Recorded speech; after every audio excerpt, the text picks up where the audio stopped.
Are we live? I don't know if we're live. I'm hoping we're live.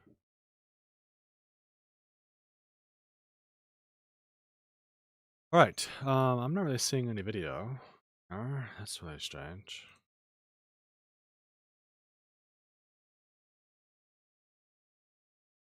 Not getting any audio either. There's a heck of a delay too. Are we live? I've got a little music action going on here.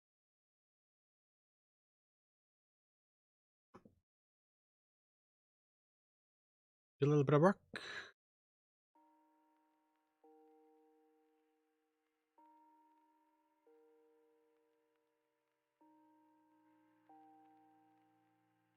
There we go. This is cool.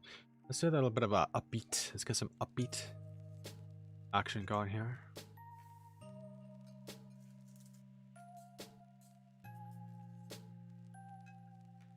How about this? There you go. Back in this.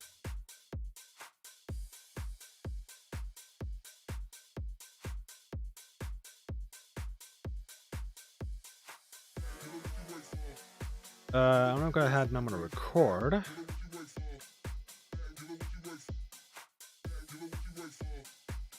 So let's do a little bit of prep here. Just kind of got rocking and rolling.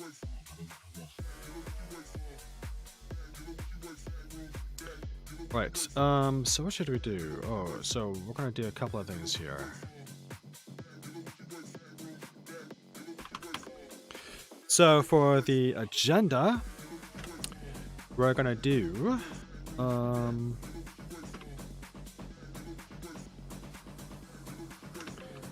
currents, and our first currents is gonna be, I don't know, I think it's women in FinTech. The other one is a site, and the other is GM. And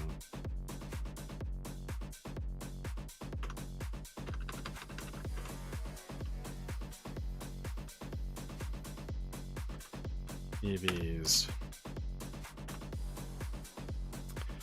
Then we're gonna do our business skills.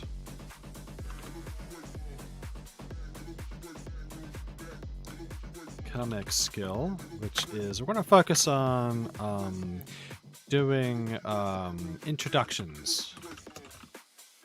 And I'm also gonna do initiating as well. We're not gonna do save topic. So let's just do this. Let's say if we are doing, let's say, if you are doing introductions, all right. Stick to your what I call textbook intros, okay? And a couple of things we're gonna do. Give out wait a beat, enunciate. Yep, and also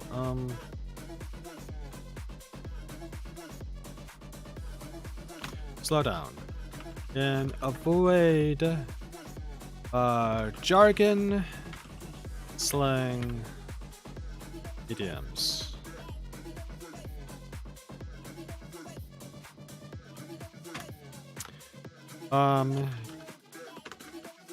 Yes. That's good enough. I don't know why it did this. I want to do Times New Roman. And let's do 24. How does this look? Ooh, I can't even see this. This is weird. Why? Why is it this way? I don't know.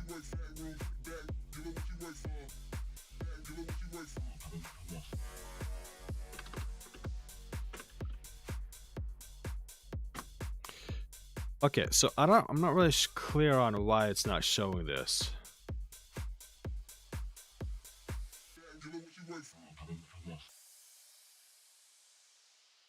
Maybe it should be up here. Oh, there we go. Let's reset the transform. Reset. Ooh, ouch. That's gross. That's really gross. So let me cut this back. Cut this back here.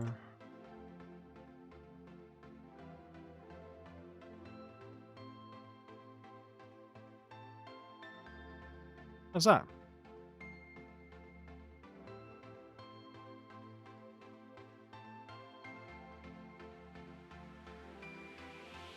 Does that work? No, it does not work.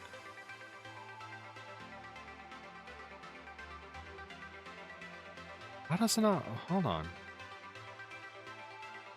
I don't know why it's not doing this.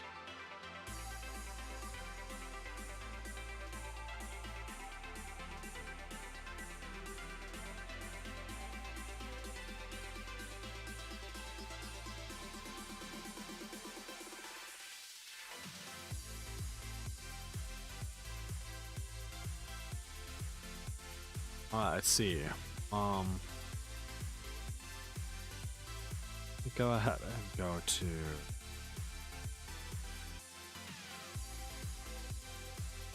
Oh, it is currents.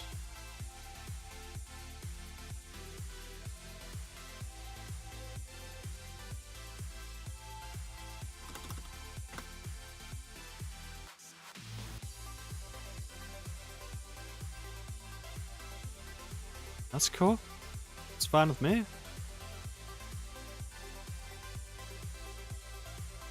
Oh, and that actually, what's funny is that no, we're not done with that. We're gonna do.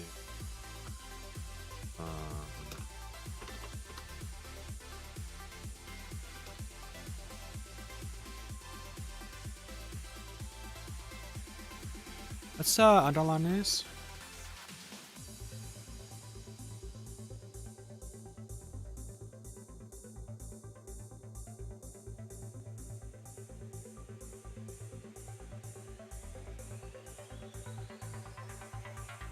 I kind of dig it. I kind of dig this is where it should be. And why don't we add a stinger?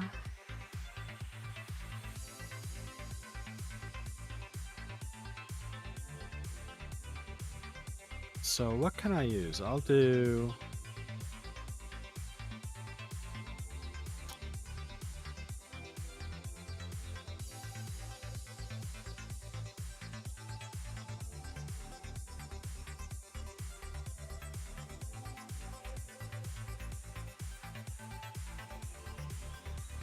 I don't know what this is.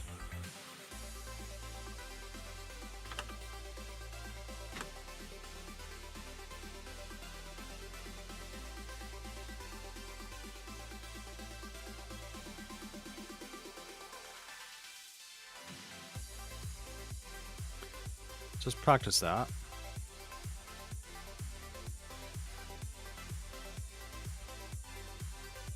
That's cool.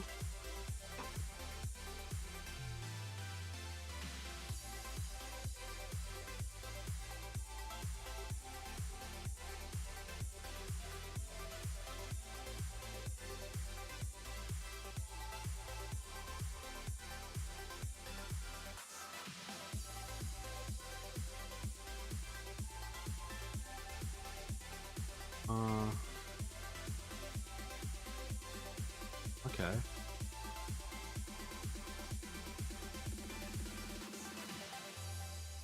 Good enough. That's good enough. That's fine. I don't need to be too fancy.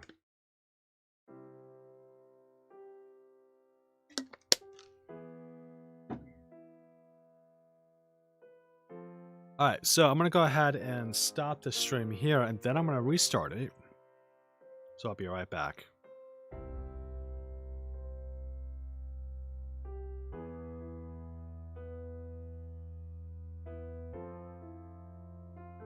Actually, wait a minute.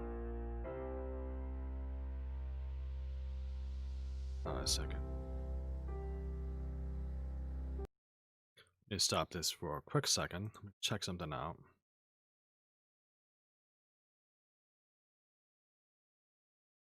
Hold on a second. Hold on 1 second. Okay. I'm gonna open this.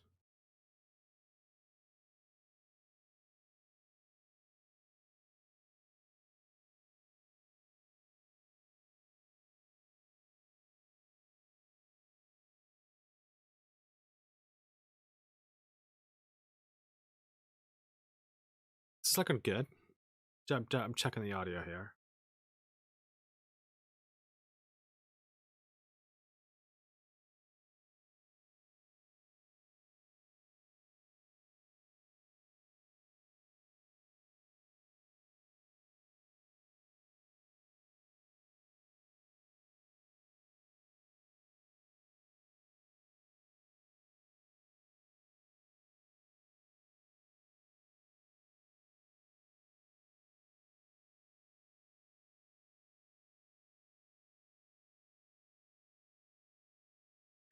This is looking pretty good, actually.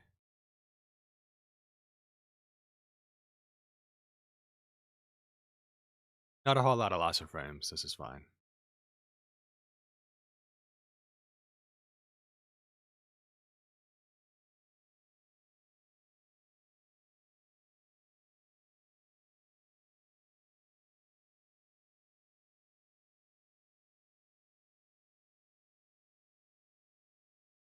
Okay. Fine with all of this.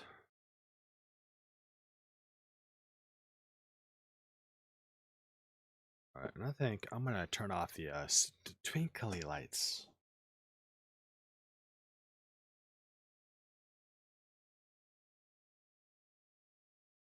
Turn off this light, and I think I'm going to use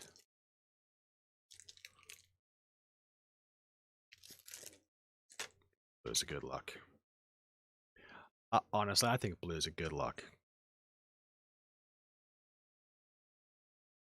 Okay. All right. So, go ahead and get started.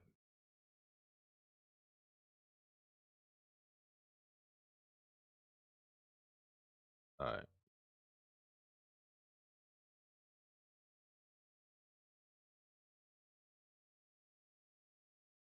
3, 2, 1, and go. All right. If you're just watching, this is great. Thank you very much for coming in. But this is a structured show. This is a video blog, but it's live streaming. I'm live. I'm going to go ahead and share this. I'm going to copy it, and I'm going to go ahead and do the business of sharing.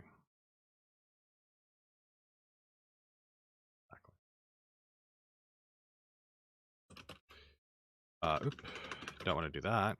Okay, yeah, no, this is fine. This is groovy. This is gonna work out great for me. All right. Streaming this week's boarding pass. Tonight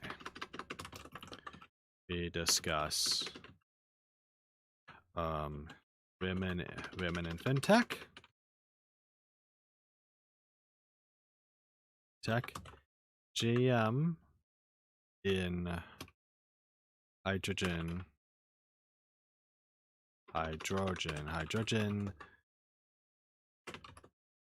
EVs site ComX is introductions and initiating convos with foreign colleagues.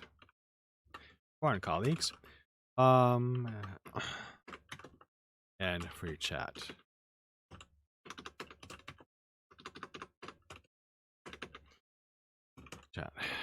Come by.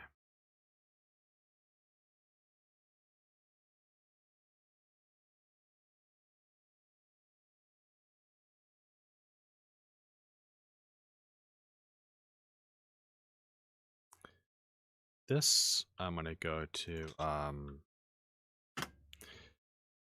no, that's not what I wanted.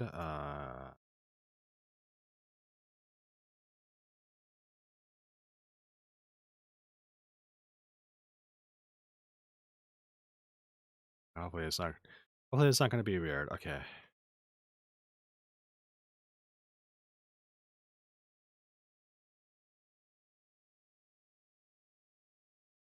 Okay, this is fine.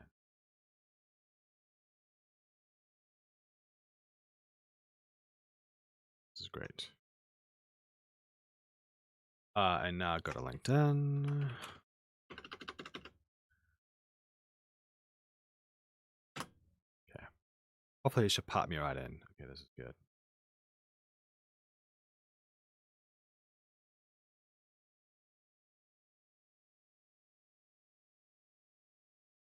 Okay, there we go. We're good. Okay, I'm across the board on this. This is great. This is great. Right, and of course I am recording. I'm just gonna go ahead and redo all this.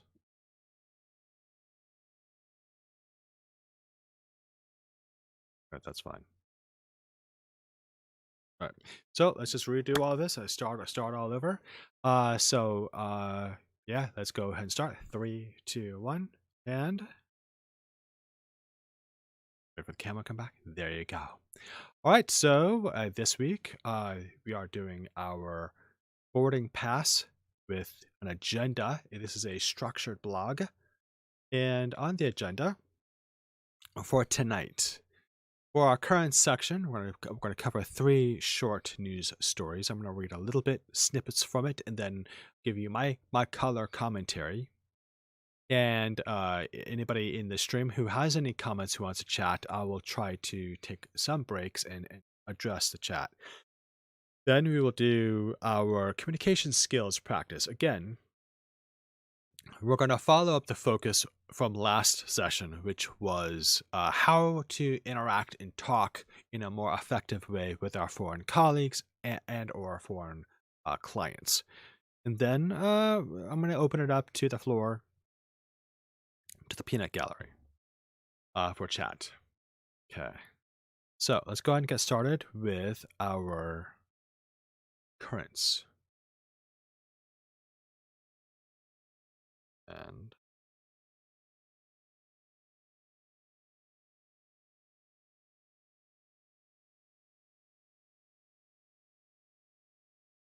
right. So this is actually a really interesting article. I'm really glad that I managed to find this. The effective point here is, well, that is the question, right? It begs the question, where are all the women in FinTech? And I've been covering this this industry for several years now, either as an educator or as a blogger or just as an online commentator. And it's good to see an increasing number of female names in the articles that I come across. But this does beg the question, though. And the summary to this article here is fintechs may be transforming financial services in terms of tech, but the sector's progress is distinctly less noticeable when it comes to tackling gender equality. Absolutely. In fact, the lack of diversity at C-suite level is arguably as archaic as the legacy systems the industry seeks to disrupt. Yeah, exactly. And I think a lot of it is because in the tech industry, the culture is very male driven, male dominated, and also just um not very open. It brags about how open it is to ideas, but generally speaking, it's open to ideas of technology, design, a digital eco culture or ecosystem, but not to the real world dynamics of humans interacting with humans and working together to build a better work environment. Not really the case. Um, I'm gonna scroll down here. There's actually been there's a few key paragraphs that I do want to bring up, and I'm just gonna read them aloud. Some trace the blame for the gender and inequality problems all the way back to the classroom rather than the boardroom. Women have long been underrepresented in the STEM subjects of science, technology, engineering, and mathematics, skills that are traditionally highly sought after in the financial services sector. However, there are now various initiatives which seek to address that from a young age to the university level. Yeah, and exactly that's good. Um, it has been heavily impacted in over the last couple of years, which is really frustrating to see. That's just my comment. That's not in the article, but that's my commentary. I'll continue. But many think it's reflective of a wider societal issue, particularly when it comes to the notoriously slow to modernize financial services sector. In 2019, women held just 21.9% of leadership positions in financial services, according to Deloitte, and on the boards, on C-suite boards, this number is even smaller. This is expected to rise to 31% by 2030, but that's still well off meeting any 50-50 target. And I'll continue, but I have a comment on this, but we'll continue. Given that many now working in the fintech industry have come from the financial services or technology sectors, it is perhaps unsurprising that gender inequality remains a challenge in both. I think it's a hangover from social financial services, says Amy Koviak, co-founder of Open 51, an organization promoting the role of women developing open finance and the new data economy. Yeah. Yeah, the rest of the article, which you can find at the FinTech Times, goes on to explore um, sort of the conflict and the reasons for why women are not able to bridge this gap to a more 50-50 uh, balance in the workplace, in the fintech workplace, and I also want to focus on particularly on women in fintech leadership. I think is the key point that I really want to address here. Um, and it's it feels quite a bit like the argument is the only people who are covering women in fintech, and the only news that we can get out of the fintech industry about women contributing to the workforce, women being promoted, women being hired into positions of leadership, or being voted onto boards, is because those articles are written by women. This article in the FinTech Times is an article written by a woman. That's that's very telling to me. That's really telling, and I think that that's wrong. And I think the reason why I think that this is an issue is it comes back to a very key statement that I quoted in the article, which is seeing a 50-50 balance in the workforce. A common refrain, almost said rephrase, but a common refrain is you hire the people who are qualified for the position that needs to be filled, people who are up to the challenge of doing the task. And that runs counter to the notion that diversity in the workplace needs to be 50-50. And so the argument to that is, of course, it should be 50-50. It hasn't it always been? Well, no, absolutely not. And the numbers tell us that. And then the argument is, well, the reason why is because there's not enough women who are applying for jobs in the financial services sector or in technology in the banking and finances industry. And so if you're hiring just based on population mix, then okay, let's address that. How many people of color are in your company, right? How many people of other genders or other ethnicities or other religions or cultures or self-identified are in your hiring pool? And I guess the counter to that would be, well, all right then, if you demand that the workplace is 50-50 gender, well, why not just make it 50-50 people of color? Half people who are one color and half people who are an alternate color. Pick your color in the rainbow.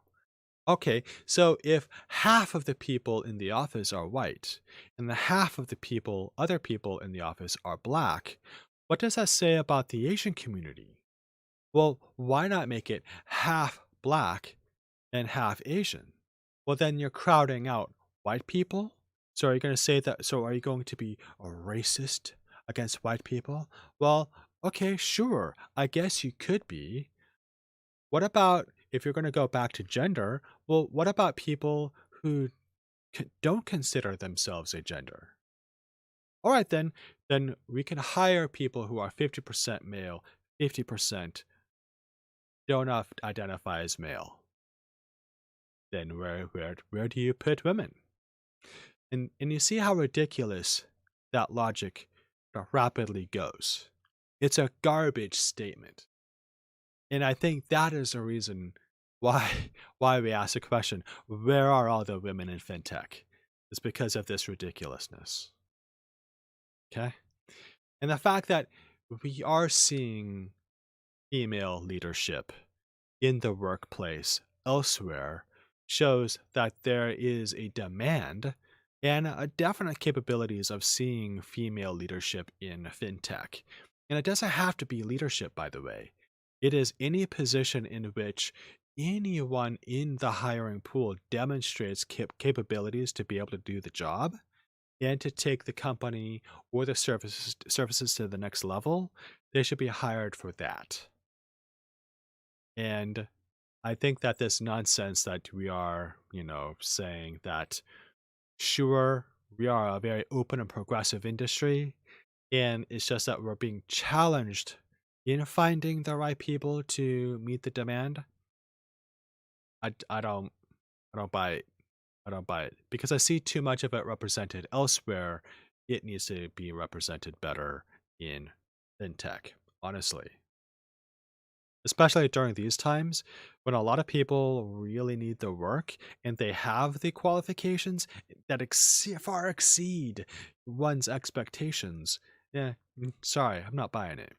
It's a ridiculous logic right there to say that, meh, you're stuck. No, you're not. You're not stuck. All right, let's keep going. So far, nobody is in chat, so I'm just going to go ahead and continue with the next one. I guess the next article we will go over is in Green Car Reports. And this article is on.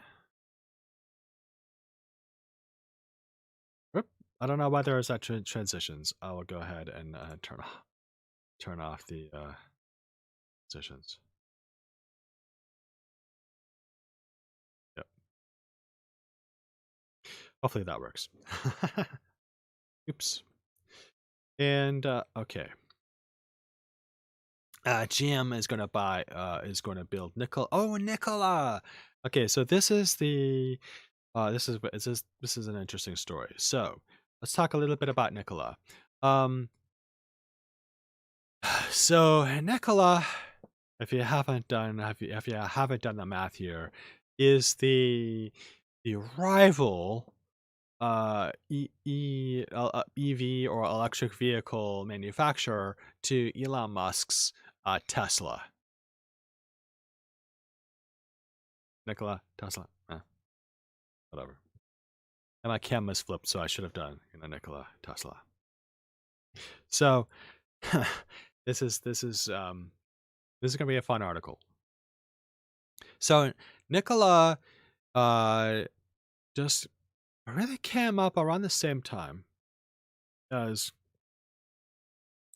Tesla, but didn't have the brain trust that Tesla has.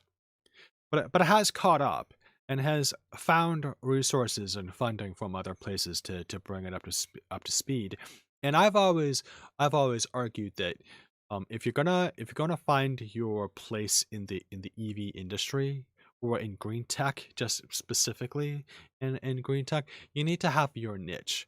You can't, don't try to be all things for all people, because in this industry, that's not going to work.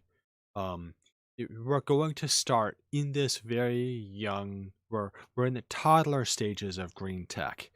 In this stage of our industry's development, you need to start with a monopoly first. Don't try to be all things to all people. Find where you can fit in. And then once you've developed and maximized that potential, then bleed into other territories. Okay? It's sad, but it's true. So, now, that being said, I think that is exactly what Nikola, the company, has gone to do, and that is exploring more alternative sources of EV energy and sticking to trucks. As we see, GM uh, is going to be contributing to Nikola's electric truck portfolio, which I think is really going to be really quite interesting. So the summary to the article, I'm just going to hit the lead, is GM will build Nikola Badger electric trucks and supply hydrogen fuel cell tech. And I think that one for me is the interesting one too, hydrogen fuel cells. And all of this talk about how the development for it is expensive and it's dangerous to manufacture and just too expensive to put into a vehicle. This kind of technology is prohibitively expensive compared to just having battery tech or having fossil fuel tech in your car. And I've always said, yeah, it's gonna be in the beginning always. And no, it is not dangerous to manufacture any more so than it is to convert petroleum into gasoline, which is incredibly dangerous to do, but we're doing it all over the place. And for the most part, we're being very cautious and safe about it. We have regulations still in place to protect manufacturing, and certainly can have that with hydrogen fuel cell development. So let's go ahead and keep going. General Motors and Nikola Corporation announced a strategic partnership on Tuesday in which GM will supply hydrogen fuel cell systems and battery systems to Nikola. Furthermore, in this tie-up, GM will build the upcoming Nikola Badger pickup truck starting in 2022. And that's all we really need to know about the general relationship between GM and Nikola. I don't know. Obviously, this is a mock-up of what the truck is going to look like, but honestly, I'm excited.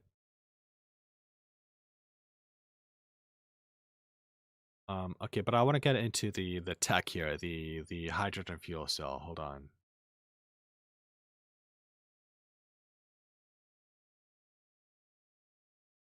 Okay, there you go. So GM has been developing its next-gen fuel cell stack together with Honda, and it plans to produce them in Michigan. Yeah, Michigan. I think I know where they're going to be doing that. Although Honda might still plan to use fuel cell tech in cars like a successor, GM said in July that it will focus its fuel cell powertrain efforts towards commercial and military use.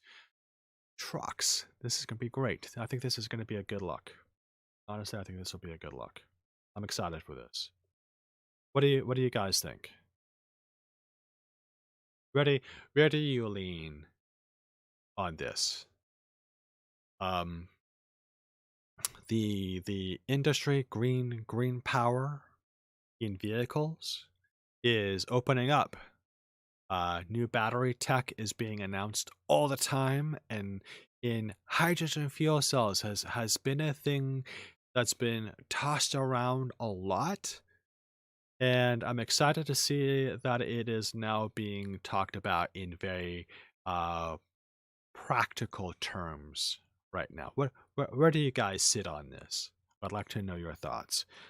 Um, Please leave your comments down below. Uh, which actually, no, scratch that. I'm not opening this up to comments. But actually, I'd like to know what you think. Go ahead and tweet at me. Go ahead and tweet at me and let me know what you think in a tweet. I'd like to know what your thoughts are on this. This is good. This is good. All right, let's keep going on to the next title on this, which should be with the travel industry. And that's something that I sometimes write about. I write about the travel industry on occasion. And this article. So, a company that I purchased from these shops. Gosh, I want to say if it wasn't what was it? What are they called? Borders bookstore, or maybe it was Barnes and Noble. Actually, I think it's even further back. I think it would be like Walden Books. I think is what it was. Oh man, I'm dating myself. This is way back in the day. Is I would buy my travel books, which were mostly the Fodor books and the Lonely Planet guides. And in those days, all of the Lonely Planets and all of the Fodor books could fill just one shelf in those days. And so, where I would usually go to get my fix for these travel books was STA. And STA was a just a corporate travel store.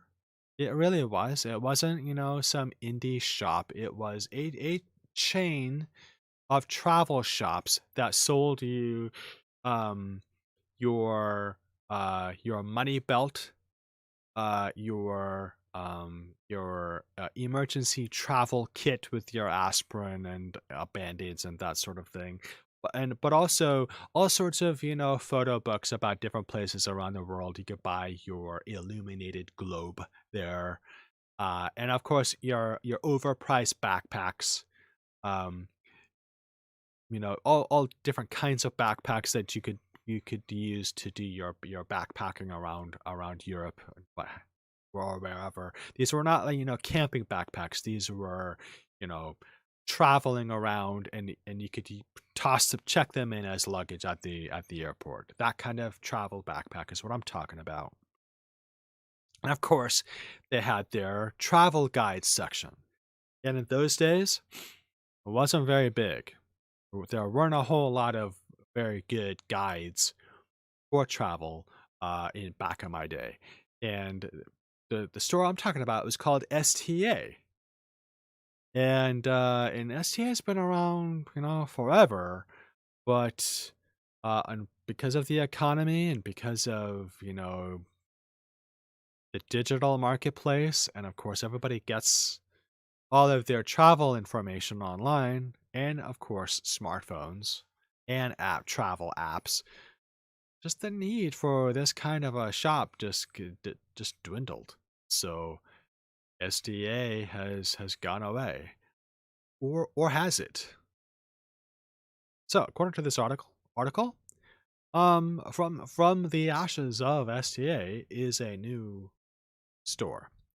New student and youth brand site emerges from the collapse of STA Travel. I'm just going to go ahead and read the first few paragraphs. It just summarizes what I've told you. A former STA Travel branch manager has launched a specialist youth travel brand. Aaron Mitchell, director of travel agency Platinum World Travel, is aiming a new venture site at 18 to 30-ish clients. SIZE stands for Student and Youth Travel Escapes and offers a collection of holiday product aimed at the youth market for travelers. Yep. Mitchell said in 2014 to 2016, I worked as a branch manager, interim national contact center, and travel help sales director in the USA for STA Travel, so I understand the market well. Okay, so for 2 years, he was a branch manager. Basically, what he really means is he was a store manager. And that's great, but it was a retail shop, and it does not make someone a travel expert. However, since 2016, he's been the director of the travel agency Platinum World Travel, which is um, an online travel site, which is fine. So he's in the industry. So he's been in the industry for 6 years, perhaps longer. But I do give him that he has this experience in the travel industry, and he is using the resources he has at Platinum World Travel to offer this service to 18 to 30-ish. And we're talking about people who don't have a whole lot of disposable income, but they do have a lot of flexibility to either be before jobs, gap year, between college, maybe between college and grad school. They want to be able to travel a little bit, get a little bit of that travel experience before they go to grad school or start their career, or between jobs, or in the current climate, start planning for where they could go once the pandemic is contained. I think that's pretty smart.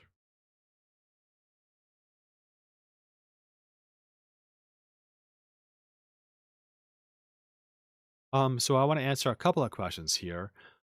So um, Mitchell goes on to talk about the different product offerings that they're going to have, but really, this what I'm want to focus on is this part of the story.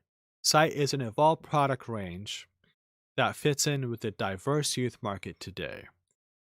While backpacking and gap years are still a part of the market, we know that it's not for everyone, so we have a huge range from around the world tickets, working holiday visas, tours, tailor made itineraries, river cruising, and ocean cruising. So basically, what he's looking at is the economics for the traveler.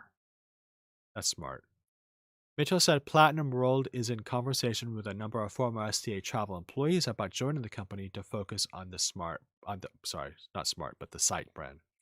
He ruled out opening retail shops initially, but said it is an area we will be exploring in the future as travel returns to normal. Two websites are under development. Okay, so it's in the planning stages. This is new.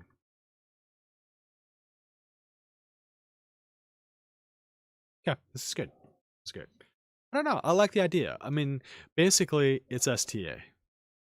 And he is taking STA Digital, which is what I think they should have done in the first place. So this isn't a new idea.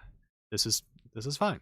Site basically is just STA, but for the online marketplace. Then this is good. I'm happy for this. This is good. This is good. But I'd like to know what your thoughts are. So if you're in the chat, go ahead and let me know. Otherwise, um, let me know what you thought. Either tweet at me or comment on Facebook or LinkedIn. It's up to you. This is great. Okay. I feel pretty good about this news. I'm very lukewarm in a good way about where the travel industry is going to go after this. I think it's been kind of a mess. It's been all over the place. And I think that this is a time for, and I hate to say it, it's a time for pruning. And it's also a time for the younger market for travel to have a clearer focus of what they're after when they travel than I really feel like they had before. It's been a bit scattered. And I think for a business, for the industry, speaking from an industry point of view, I think focusing on the wallet first from the customer as opposed to creating experiences for the customer, I think really, really do think this is the way to go. Yeah.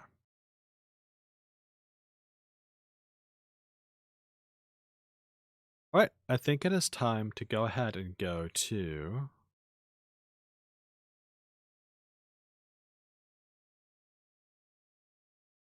the next part of our discussion.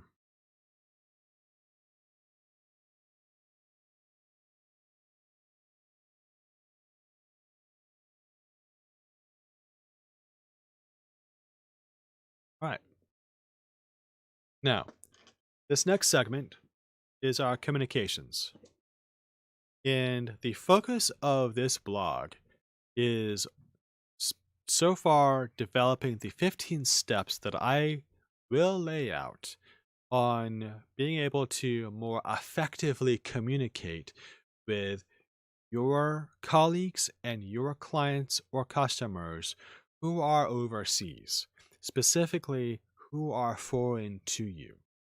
And the number one concern that I get, and I've said this again and again, and maybe I will say this at the front of every segment that we do for this from going forward, is this frustration at being able to speak clearly or being understood well by people who don't speak English, right? They are not native speakers, and you have to respect that. So, go back and listen to previous videos, watch the previous videos in which I talked about how to speak better, and I'm going to rephrase a little bit in this discussion here. So, when you are talking to, and I'm just going to focus on colleagues, this does work with customers and clients as well. But when you are meeting someone for the first time, don't talk to them as if you are talking to someone who's a native speaker. Don't talk to someone as if they are from your same hometown or someone who is from your office. Don't do that. That's disrespectful, number one. And number two, you are going to lose a lot of mileage if the other person doesn't understand you.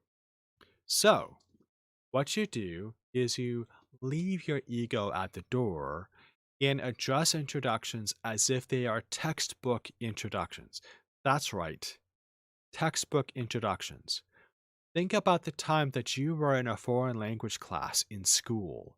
And in your textbook, you had to learn how to do introductions. That's the very first chapter of every foreign language textbook. Go back to that and go back to that structure. It's very simple. Hello, I'm name. What's your name? Okay, follow that.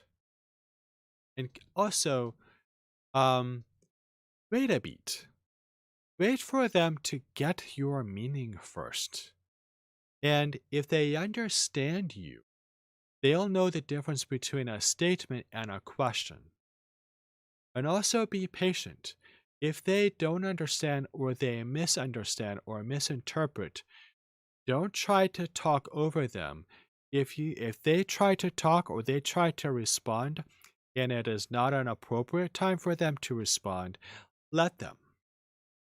Hi, I'm Jack, and they respond. Let them respond, even if it's not correct. Hi, I'm Jack.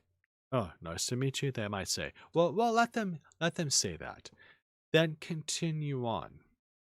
Hi, I'm Jack. Interruption. What's your name? Okay? Again, don't be surprised and don't be offended if they interrupt because they are addressing you as they hear you. But again, give them a beat. Wait a beat in your speaking. That might be an invitation. That might give them an opening to respond. But more likely, it's going to give them time to process what you are saying and wait for the question. Hello, I'm Jack. What's your name? That's a textbook question. They know that that's a question. Then they can answer. Also use textbook phrases that are very common. Nice to meet you. Nice to meet you too. You can also use other questions, but keep them to the textbook rule, right? Don't say, how long have you worked for the company? Say, what do you do? It's also okay to ask, what do you do? Wait for the answer, and if they ask you, answer the exact same way. Hello, what do you do? I'm an engineer. What do you do? Oh, I'm an engineer too. Or I am a salesperson. Stick to a script. Wait a beat, as I've said before, and also enunciate. Say their words clearly, and that's going to follow my next tip, which is to slow down. And you don't and when I mean slow down and enunciate, I don't mean talk baby talk. But that's not a bad idea. If you have the opportunity and you have the space, it's better if you do it alone so you don't feel embarrassed. But if you have a colleague who's a native speaker with travel business experience, pull them aside. Tell them,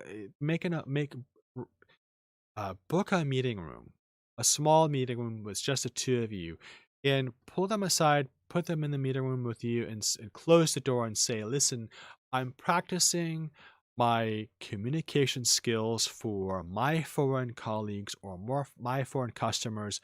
I'm going to slow down and talk to you. I'm going to slow down and enunciate more clearly, and I'm going to slow down my pace, the way I talk. And I want your feedback. You say to them when you are asking for feedback and asking for coaching. If it feels like baby talk, or you don't know if it's baby talk or not, for the first time, don't do this with your foreign colleague. Do this alone or with your native speaking colleague. Do baby talk. And let them know. Communicate that to them. Hey, by the way, I think it sounds like baby talk. I'm just gonna do it. And if you see an opening, interrupt me and give me feedback. And say your baby talk. Don't be embarrassed by it. Just do it, wait for it, and wait for the feedback to come back to you. Hopefully it's constructive feedback. It might be something like, okay, that was not baby talk. That actually was too fast. And you might be shocked, or you might not be. Or they might say, yeah, that actually was baby talk, and to give you some more constructive feedback on how to fine tune it so it isn't baby talk. And when I mean baby talk, there are times when I talk to foreign clients, I have to slow way down, and I have to enunciate all of my words. And like I said in the last video, I might repeat myself. And I feel very silly and I feel I'm being so rude. But if you are in a position where you realize you do need to do that, you need to downshift the gears in your speaking, you're not being rude. If anything, you are communicating that you want the other person to understand you. So, we're not finished, but let's go back over it. We're practicing our introductions. Okay? Use textbook introductions. While you are speaking, wait a beat. Hello, beat. What's your name? Or, hello, I'm Jack. What's your name? And if you feel confident, if you are communicating with the other person and you feel confident that you could go a little more natural, you could say, hi, I'm Jack. Nice to meet you. And if you don't get a proper response, follow up. Don't be rude and don't feel embarrassed. Follow up and say, what's your name? Remember, wait a bit. Enunciate. Speak clearly. Don't try to do the thing all native speakers do, which is run our words together. I just did it. We should be careful not to run our words together. Slow down. And in fact, I'm speaking a little fast, but I think it should be a good example of maybe slowing down a little bit more. How do you talk when you're on the phone? Well, try to match that pace and maybe dial it back just a little bit more. The next part is avoiding jargon. Avoiding jargon and slang and idioms. Now, jargon is just the technical vocabulary that you use at the office. And if you have to use it, then use it. But don't be afraid to clarify what that jargon means. Hello, I'm calling about the widget, which is the thing we use to turn the thing that you buy from us. Okay? Avoid slang. Cut any slang out from your conversation in your introductions. And also cut out any idioms. If you need to, a few minutes before your introductions, kind of rehearse in your mind what are the things that you want to say. You want to do a name. You want to do where do you live. You want to do where are you from. You absolutely want to do what do you do or where do you work. If you already know all of these details, then do follow-up questions to those instead of the questions. Now, this is introductions. This is for people that you are meeting for the first time. But in conjunction with those introductions is initiating conversation. So what are the kinds of questions you're going to ask or the statements you're going to ask when you're initiating conversation? Again, stick to the textbook. Hi, Joe, this is Jack. Or hi, I'm Jack and I'm calling for Joe.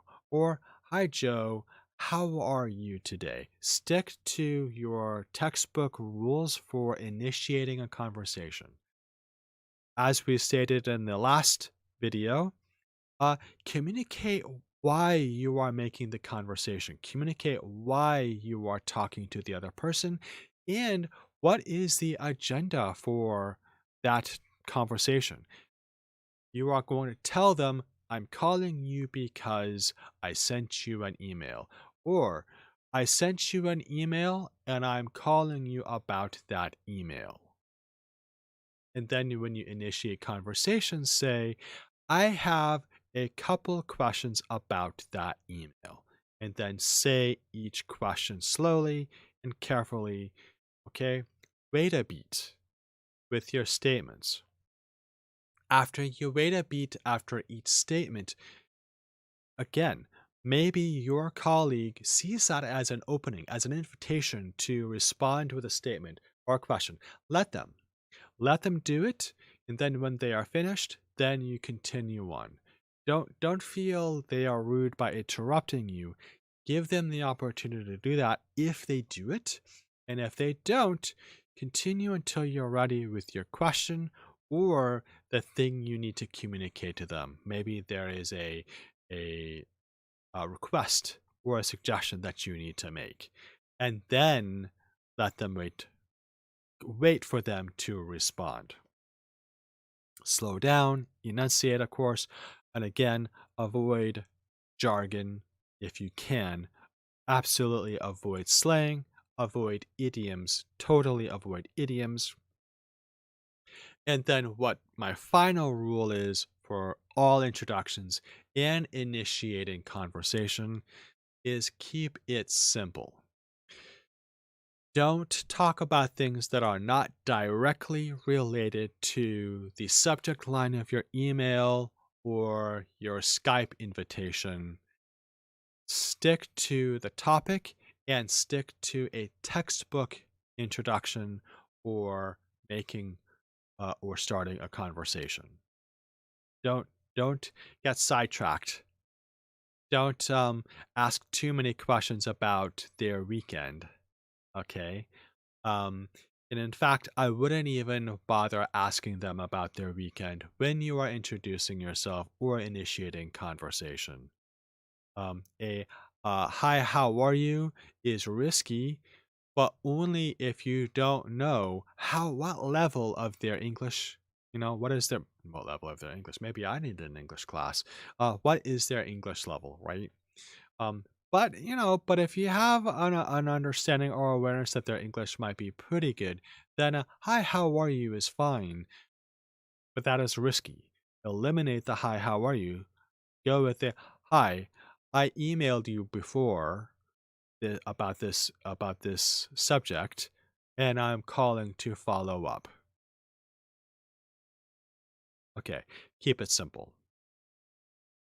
And that really is it. if you have any suggestions or feedback, if you can give me any examples of how you've used any of these strategies, I'd like to know. Go ahead and let me know with a tweet or on my Facebook or on LinkedIn. Okay, let's go ahead and we're going to go to the next segment, which is an opportunity to open up the floor to talk about the current events. I'm going to just quickly gloss over what we covered and also the COMEX, which is this segment. And I'm going to quickly gloss over that when I get to the next segment. What about now?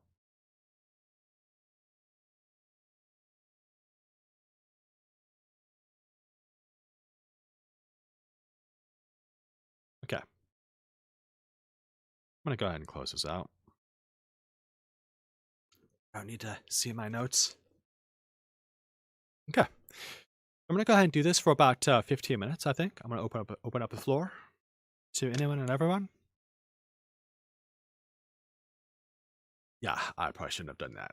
Yeah, I'm a little got a little itchy trigger finger when it comes to the transitions. I'm still looking for transitions. I'm still looking for artwork that's gonna help me organize and structure my layout better, so it looks cooler and easier on the eyes.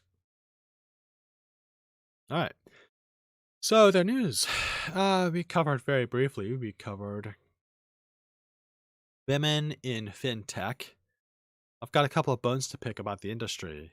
There's not a whole lot I can do about it. First of all, I'm an old white guy talking about it, and I don't really have any skin in the game.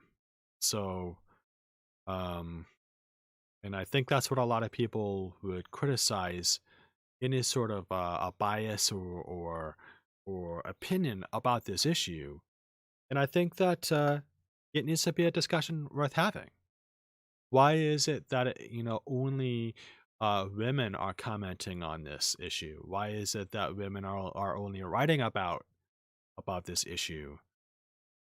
And yeah, it's very disappointing to see that. I'm not saying that I'm blaming the industry as a whole. I am blaming men for not being more open and um pushing more for hiring or promoting or bringing in talent that is going to elevate their business and only going by, you know, by gender as they so clearly are. They are only going by men, and they are arguing that the talent pool is restricted. And as I discussed, that's a ridiculous statement. Um, and also this argument that, oh, yeah, I'm being forced to hire 50-50. That means I'm going to be hiring people who are unqualified. No, you're not hiring for it to be 50-50. What you're hiring is making up for a lack of what's missing in your talent pool. That's what you're addressing. You don't get that. I'm going to talk to a fair bit about GM partnering with Nikola to kind of underdog the EV vehicle, the electric vehicle industry, which I think is fantastic. I think it's great. Excited about it. This is only going to be good. It's only going to be good. And then we finished talking a little bit about the travel industry. We had a whole mixed bag tonight. I'm happy about that. That's good. And yeah, I want to talk a little bit about my memories of travel, having to buy goods for travel to prepare for travel. And there wasn't a whole lot of wisdom in the industry, to be honest, unless you did a lot of it, a lot of it yourself. You gained that wisdom the hard way, and that's exactly what I did. I did it the hard way, and people, the younger generation traveling now, they really need to reap the rewards of those of us who did it before them and learn from our mistakes and refine the preparation and the planning process of their travel experience better than I could. And also they have a wealth of travel inspiration and fuel for the passion that I had quite a bit of it, but I think youth played a large part of it in my life.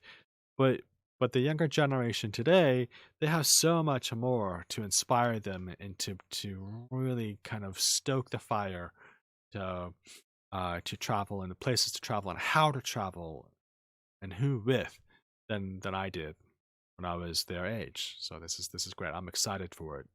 Really, really excited to see where this industry goes. So we were talking about STA, which, there was an STA. I don't know if it was a STA specifically, but it was basically an STA in San Francisco, which was my first real shopping as a serious traveler, as a diehard person who is going to see what sort of like what was my frontier, what were my horizons. That's where I started, and and then in my travels in my 20s, I restocked and resupplied at these STA shops. And it was like my little corner of Western civilization that I could go to kind of, replace something or to get something new. And more often than not, just buying a guidebook. That's what I used to do, and I really wish I could do it again. I really ought to do it again, which is buying guidebooks. I would buy guidebooks without the intention of actually going to those places. I wasn't prepping to go to those places, but I was living and traveling vicariously through the guidebooks. That's how I would do it. And STA was my resource for these books, for these guides. Yeah, great, great. It's a way for me to find like-minded people. You know, it was such a wonderful, wonderful time in my life. And now to see that it's coming back, but as a digital experience, I think that's good. That's really good. Excited for it. Now, we in the ComX for boarding pass was again another strategy for communicating more effectively, which is and I'm just gonna rephrase and review what I talked about before, which is um don't come into the conversation with your ego. Don't don't worry about getting your feelings hurt. Don't let your feelings be hurt. Allow yourself the room to be patient and flexible with your conversation. Don't steamroll a conversation. Never do that. And state your objectives, state your purpose very clearly up front, and be very clear about it, but also do it in a way that makes it easy to be understood, which means speaking slower, enunciating, giving a beat, waiting a beat between statements. And so tonight we talked about introductions and also initiating conversation, but primarily introductions, which is stick to a textbook. Think about the time when you had a language class. The very first unit was about introductions. Hello, my name is. Right? Stick to that and keep it clear. Pause after each statement, after each question, and speak slowly. Avoid slang, avoid jargon, avoid idioms, and keep it simple. Don't ask 5 introductions questions. Pick 3 and be prepared not to ask one of them, right? Your name, where are you from, what do you do? Or your name, what do you do, where do you work? How long have you worked there is a good follow-up question. And then get to the topic of your conversation. I'd like to talk to you about our products, something like that. Keep it simple. All right. Everybody has the floor. You guys have 4 more minutes, then I'm closing up shop. I will have been at this for an hour and a half.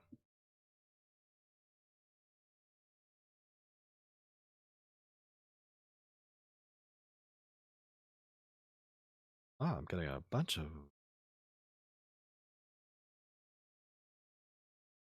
emails here. Oh my gosh, goodness. Goodness.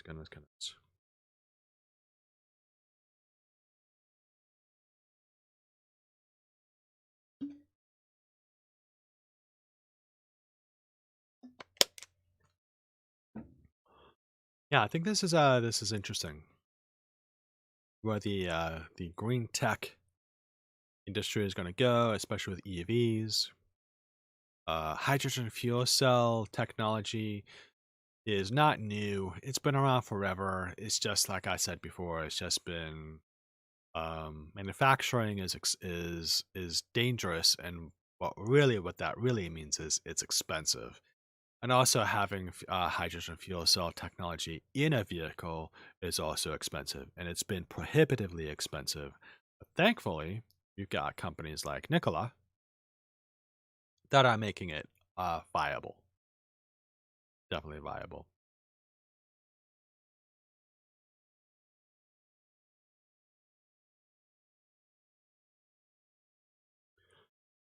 All right, anybody in the chat room want to discuss this?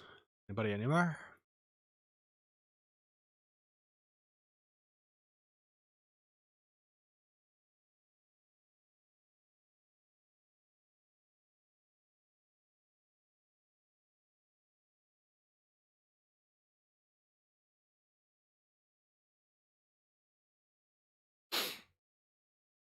No, this is good.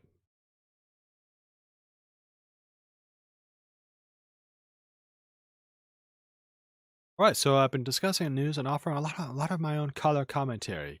How do you guys feel about that? I'm just curious. Tweet at me or post a comment on Facebook or on LinkedIn.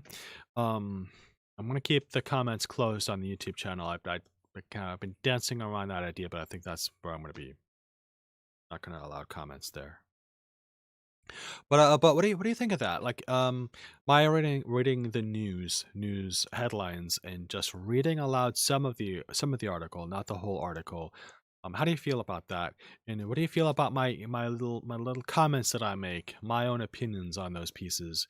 Um, what are your thoughts on that? Should I be doing that? Should I do more of it? Should I just get to the news, sum up, and then offer my commentary at the end? What do you think? I'd like to hear your thoughts. And also, what is your experience using my tips? What is your experience in using these strategies to communicate more effectively with more productive and positive results with your foreign colleagues, your overseas colleagues?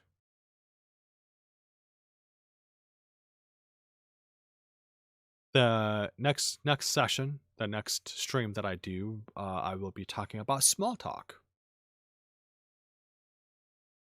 I'll be bringing it all together.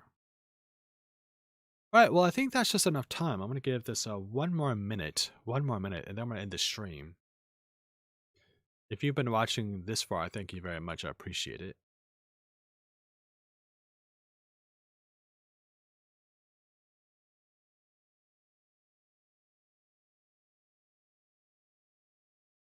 Yep, it looks like that's it. We're at the hour and a half mark, so I'm going to stop here. Thank you very much for your time, and I will see you next week. Bye.